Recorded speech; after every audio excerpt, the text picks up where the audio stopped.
Hi, I'm Jessica with GDC IT Solutions. First, I would like to thank everyone for joining our Office 365 Getting Started and Migration Overview.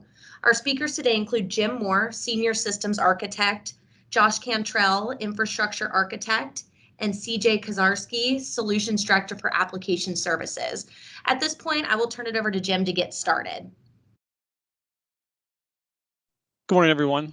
My name is Jim Moore. I'm the Senior Systems Architect here at GDC. I'll go over some of the Office 365 ways to get started. One of the best ways to start your integration to Office 365 is with an Exchange migration. This allows you to provision user accounts with user synchronization from your on-premise AD and move your mailboxes to Office 365 to support your email server. The migration is very manageable. The migration supports anything from Exchange 2010 and newer, can be completed with no planned downtime. Mailbox cutover reconfigures the Outlook client. There are long-term hybrid options available, so you can migrate as fast or as slow as needed. You can configure the AD Connect service to provision and synchronize users and passwords. Licensing requirements basically get down to each real user is required to have a mailbox license, but shared and resource mailboxes do not need a license. Planning. Before you migrate, clean up old mailboxes for departed users, convert non-shared mailboxes to shared mailboxes, migrate delegated mailboxes together, export forwarded mailboxes before migration as they are not migrated, and update Active Directory UPNs to match email addresses for seamless sign-on for the user accounts. Synchronizing users. Azure Active Directory Connect provisions, synchronizes user attributes, and synchronizes user passwords to 365. This can also function as pass-through mode with authentication occurring at your domain controllers or password hash, comparing user passwords with the hash value in 365. Azure Connect supports seamless single sign-on for users inside the network, much like any other SSO software. Active Directory Federation service is no longer required to perform this. Other cloud apps can be integrated to Azure AD through the enterprise apps and seamless single sign-on. Licensing. Exchange Online can be purchased as a standalone product or as a part of a suite. For the government tiers, there are G1, Office G3, and Office G5, as well as Microsoft G1, G3, and G5. All of these offer different levels of applications and at different price points that fit your needs. How can we help? GDC can assist with your move, with the assessment, the planning, and the migration. We've had a proven track record having migrated thousands of mailboxes to Exchange and Office 365 with minimal planned to no downtime. Security in Office 365. In order to maximize the security of the Office 365 environment, different items are introduced from Microsoft, and that includes multi-factor authentication, trusted devices, and trusted networks to only prompt from MFA when a user is on a non-trusted network. There's also risk notifications that allows admins to know when a risky sign-on event has occurred or an impossible travel event. The notifications are sent to the global admins or the security admins. 365 will block risky sign-ins that are impossible and or prompt them to perform a multi-factor authentication. Hey, thank you, Jim. Everybody, my name's Joshua Cantrell. I'm an infrastructure architect here at Global Data Consultants. I've been with the company for 9 years going on, and I deal with a lot of the server administration, Office 365 migrations that our team manages. So I'm going to give you a little overview of some of the security and policies that Office 365 can bring you. So I'll start off with enterprise mobility and security. This is an add-on package from Office 365. It is included in some of the suites, the higher end suites that Office 365 provides. These are included in as a package called Enterprise Mobility and Security 3 and 5. These encompass some of the features of encryption, multi-factor authentication, policies based off conditional access, password write-back, self-service password resets for your end users, Intune, and endpoint management. So a little overview of these. Azure Information Protection, it's based off of email encryption. So you can send an encrypted email out to your end users or external users. Multi-factor authentication, this is included in really a broad overview of Office 365, but this gives you some of the premium features, such as the conditional access piece, where you can add trusted networks. That way your end users are not getting multi-factored auth inside of the network. It's really based off, you want to protect your outside access. So if somebody's outside, on vacation, outside of the office area, they'll get MFA prompted on their phone, text message, email alerts. There's quite a few options that you can do. Password write back. This is one of the great features with this package. Not everybody's always connected to a domain controller or a network. So what this does, along with the Azure Connect, is it synchronizes the attributes from the cloud for passwords down to on-premise Active Directory to keep that synchronization intact. Intune and endpoint management, one of the great features. A lot of people are still using SCCM for management of applications and patching, and this Intune piece really collaborates on top of that and eliminates your on-premise infrastructure for these needs. And I'll go a little bit further into that later on. One of the big things, the G5 suite from Microsoft, this is all included in that. So depending on how you want to go, you can tack it on, or you can go with the big suite and call it a day at that point. One of the pieces of some of the security aspects of Office 365 is data loss prevention. One of these instances is it protects all your data, company and personal data in Office 365 locations, such as your SharePoint, your OneDrive, your Exchange, and Teams. It's really meant to help train your staff on not sending, personal information like credit card numbers or social security numbers, or really anything you want to categorize as some type of personal HIPAA or any type of that kind of data.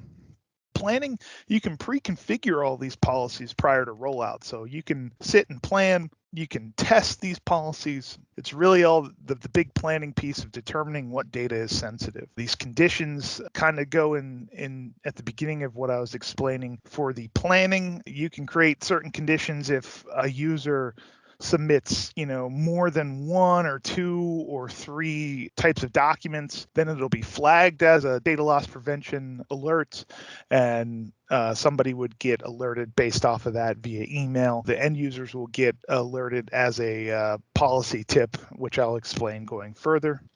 Alerting and reporting based off the data loss prevention. The native Office 365 application apps will alert on anything that is categorized as something in your data loss prevention policy. Data loss prevention, alerting, and reporting is one of the main features that data loss prevention is built off of. Depending on the policy that you set, you can configure these policy tips to train staff. What it will entitle inside of Office, Word, SharePoint, it will prompt in the notification or taskbar or the application bar and let you know you're sharing something sensitive. And again, this can go back to personal information like socials, credit card numbers, any HIPAA compliant documentation, or anything you set in that data loss prevention policy. Some of the alerting and the reporting also can be set up to send emails to the staff, send emails to the admins, letting them know that somebody in the company is sending something they're not supposed to. So it's really it can be used as a training aspect too. And these policy tips can be set up to just do a notification to the end user. The other option is to completely disregard them trying to send it and just restrict it, and they'll be noticed that they can't send this type of information based off this policy. Licensing, this is included in the G3 and G5 suites. So you can base it off of that. This is one of the more included regions in the Office 365 G3 and G5. Retention policies, you can think of these as retention policies is another aspect of Office 365 security. What you can do with retention policies is based off of all the applications, Teams, Exchange, SharePoint, OneDrive.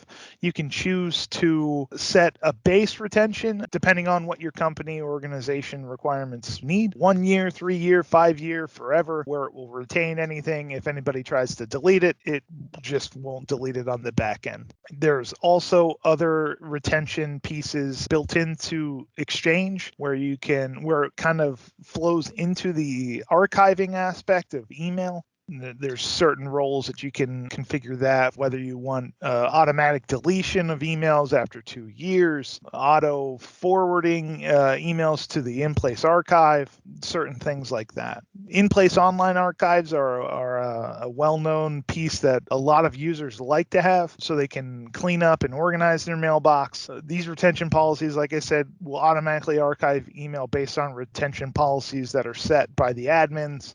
Whether it's 1 year, 2 year, forever keep or forever delete certain folders, delete or keep certain folders for how long. These G3 and G5 suites come with unlimited auto expansion being available. It's not set up by default. It's all back-end processing that needs to be done through Exchange PowerShell. These also work, retention policies and in-place archives, all of this can work with third parties as well. So you can use Barracuda on-premise appliances if you still like that aspect of having some type of your email data on site. Symantec, Altero, Mimecast, they all offer Office 365 backups or some type of cloud retention piece. Some people still may incur PSTs on site. Some people still may have just physical PSTs attached instead of an in-place online archive. Basically, what a G1, G3, G5 mailbox gives you, a G1 gives you 50 gig with a 50 gig archive. The G3 and G5 are the ones that come with the much larger mailbox with an unlimited archive. So one things that we can do with these PSTs is we can either ingest them into the mailbox depending on what platform you're on, or we can just auto import them into the archive, which would kind of go along with the unlimited archive because some people have very large PST files just from years and years of work. And as I said, they can be imported into the online archive or the production mailbox in Office 365. Intune, as I stated before, this is the big replacement or second option for SCCM or any imaging platform. It's a cloud-based service that focuses on mobile device management and mobile application management. You control how your organization's devices are used, including the mobile phones, tablets, and laptops. And really all that really entails is you can set up application, password policies on these mobile phones, pins. You can push out desktop backgrounds, Office applications, antivirus definitions, any really baseline application that is compatible with the mobile phones or laptops or desktops or Macs. So what can Intune do? Just to go over it a little bit further in detail, it's a device management platform. It can be used on Windows, Macs, and mobile devices. It's for application deployment and management. One of the big pieces that Intune can provide a company is the autopilot deployment. And what this is a really large piece of the puzzle for any type of imaging system. Is these Intune policies can allow automatically joining the workstation to Azure Active Directory, as well as hybrid joining them to on-premise Active Directory for easy, management between both the cloud and the on-prem environments. With doing this, it will automatically provision base packages that you set up in your application deployments, like the Office apps, VPN clients, browsers, certain application settings to provide a streamlined rollout. This is included in the Enterprise and Mobility security suites, or it can be purchased as a standalone license for Intune per user. A lot of things that people don't know with Office 365 is every user gets their own personal OneDrive backend SharePoint site, and they are allotted 1 terabyte themselves. They can access this OneDrive directory across all platforms, so on the mobile, on your desktop, on your Mac, and on your Android device. This also provides, depending on organization policies, you can share directly out of this to external or internal users. And what this really does as well is it kind of eliminates the fact that you need an on-premise file server for your users for home drives. So again, removing that footprint on-premise and putting it directly to the cloud.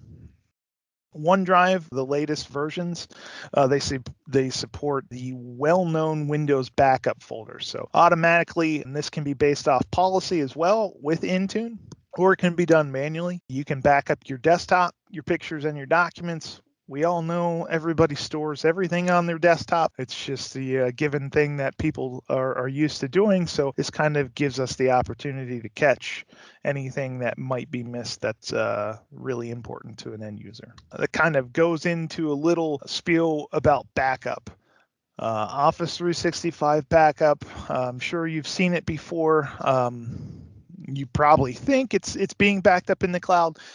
Is it being backed up? It's really a yes and no answer. There are some aspects of SharePoint and OneDrive and Exchange where there's definitely a redundancy in the cloud. Don't get me wrong, but there's still issues with people deleting things that they're not supposed to. We can go back in and restore them on a default retention period for the SharePoint and Exchange, depending on how the organization has it set up, or we can use a third party to resolve this and make it much easier for a restore instead of going through PowerShell or instead of going through backend SharePoint in the recycle bin to restore something. Mailboxes are protected with Exchange native protection, which items can be restored from PowerShell, or they're in the dumpster if somebody goes to Outlook and restores it that way. SharePoint's protected with the versioning, but it requires going into the back-end recycling bin to restore those features or documents. Or restores can be performed via support tickets with Office 365, which may take a little bit longer. But third-party backup software makes it much easier. There are many options available like Altero, Synology appliances that do the backup feature for us with some configuration, and there are plenty more out there as well. And we can help you find the best one that fits your needs. I'm going to hand it over to CJ. He's going to go over some Office 365 application backend pieces. And thank you so much for everybody's time. Take care. I'm CJ Kozarski, the Solutions Director for Application Services.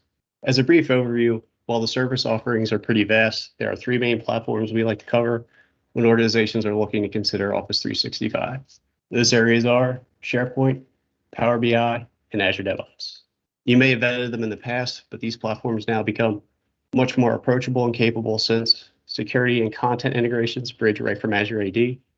They are cloud-based, which removes the on-premise setup and support costs, and there are free options that spin up an instance within seconds.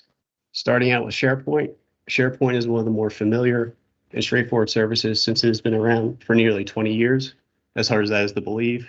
Its branding and core function for document management has largely remained the same on the surface, but under the hood, it has become increasingly expansive with each new release.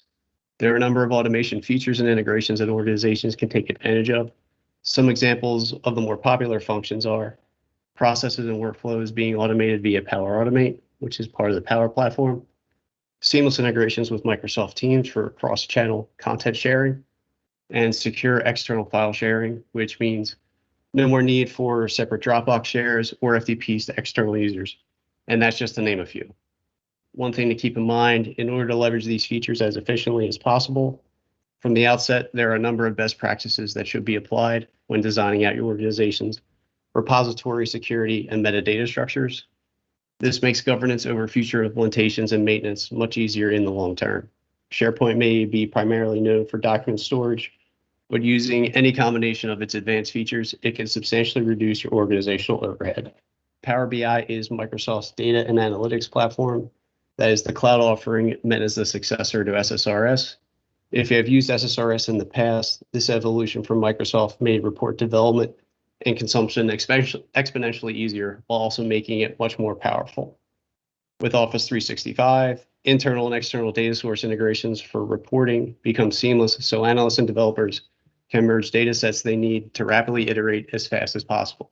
Those data sets can include flat files, database repositories, access databases, and cloud platforms. With regards to those cloud platforms, Power BI offers a long list of enterprise connectors that will allow users to log in and have complete access to their reportable data model. And that doesn't require any kind of sophisticated ETL process that will extract the data, transform it, and then drop it into a transactional backend.